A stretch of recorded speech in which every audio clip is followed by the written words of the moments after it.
అన్నవాహికకి యూసోఫాగస్కి మనం భోజనం తింటే జారే గొట్టంలోకి వెనక్కు తన్నుకొచ్చినప్పుడు దాన్ని మనం హార్ట్ బర్న్ లేదా గుండె మంటగా అభివర్ణిస్తాం. మరి స్టమక్లో ఉన్న ఈ ఆమ్లంతో కూడిన ఈ జీర్ణరసాలు పైకి ఎందుకు వస్తాయి, అది ఆంత్రచలనం వల్ల కిందికి పోవాలంటే దానికి కారణాలు ఉంటాయి. ఒక కారణం వచ్చేసి, రెండు ముఖ్య కారణాలు వచ్చి, ఒకటి వచ్చేసి భోజనం ఎక్కువగా భోజించడం, రెండోది పొట్ట మీద ఒత్తిడి పడ్డం.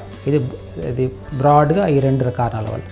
భోజనం ఎక్కువగా తిని ఎస్పెషల్లీ మనం దాంతోపాటు వాటర్గా బాగా తీసుకుంటే కొంచెం ఒకసారి ఆ పొట్ట బాగా ఉబ్బడం వలన ఈ అన్నవాహికకి పొట్టకు మధ్యలో ఒక స్పెంక్టర్ ఉంటుంది, అంటే ఒక రబ్బర్ బ్యాండ్ లాగా ఒక కండ్ర సముదాయం ఉంటుంది. ఆ కండ్ర సముదాయం కొంచెం ఉబ్బడం వలన, విచ్చుకోవడం వలన మన కడుపులో ఏదైతే ఆమ్లంగా ఉంటాయో ఆ రసాలు పైకి తన్నుకొచ్చి అది మన అన్నవాహిక ఆమ్ల రసాలకు తట్టుకునేందుకు అనుగుణంగా నిర్మించబడలేదు కాబట్టి మనకి అక్కడ మంట వస్తుంది. దీన్ని reflux, GERD, gastro oesophageal reflux disorder, లేకపోతే గర్డ్ రిఫ్లక్స్ అని వేరే పేర్లతో పిలుస్తూ ఉంటారు. ఇలా జరగడం వారంలో 2 సార్లు కన్నా ఎక్కువైతే దీన్ని మనం GERD గర్డ్ అంటూ ఉంటాం.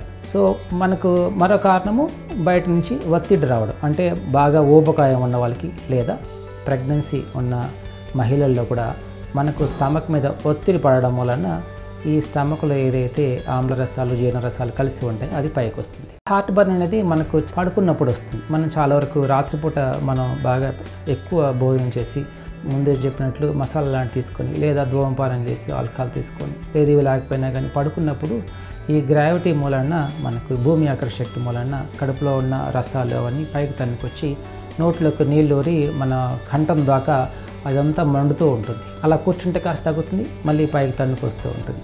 అందుకోసం రాత్రిపూట ప్రత్యేకించి వచ్చే ఈ హార్ట్ బర్న్కు మనం కొన్ని జాగ్రత్తలు తీసుకోవచ్చు. దానిలో ఒక జాగ్రత్త, భోజనం కొంచెం రాత్రిపూట తగ్గించి తినడం. భోజనం రాత్రిపూట తగ్గించిన దానిలో ఘన పదార్థాలు ఎక్కువగా ఉండడం తీసుకోవడం. భోజనం చేసిన వెంటనే ఎక్కువగా నీళ్లు తీసుకోకపోవడం. రాత్రిపూట భోజనంలో ఎక్కువగా నూనెలో వేయించినవి, నూనెతో చేసిన పదార్థాలు లేకుండా చూసుకోవడం. రాత్రిపూట చేసిన భోజనంలో పాలతో చేసిన పదార్థాలు, స్వీట్లు అలాంటివి ఎక్కువ చేసుకుండా పోవడం. కొన్ని రకాల పండ్లు, సిట్రస్ ఫ్రూట్స్ అంటాం, అంటే ఆరెంజ్, వీటి వాళ్ళలో కూడా లేకపోతే కొంతమందికి ప్రతిరోజు ఒక పికిల్, ఊరగాయ, మాగాయ లాంటి తినే అలవాట్లు ఉంటాయి. వాటి వల్ల కూడా మనకు వచ్చే అవకాశం ఉంటుంది. కాబట్టి ఇటువంటి ఏదైనా పండ్ల రసాలు పడకపోతే అవన్నీ మానివేయడం. అట్లాగే ఈ ఊరగాయలు, మాగాయలు లాంటివి పికిల్స్ అంటూ ఉంటాం, పచ్చళ్ళు అంటుంటాం, అవన్నీ మానివేయడం. ఇటువంటి కొన్ని జాగ్రత్తలు తీసుకోవడం ద్వారా మనము రాత్రిపూట ప్రత్యేకించి వచ్చే హార్ట్ బర్న్ మనం అరికట్టవచ్చు, తగ్గించవచ్చును.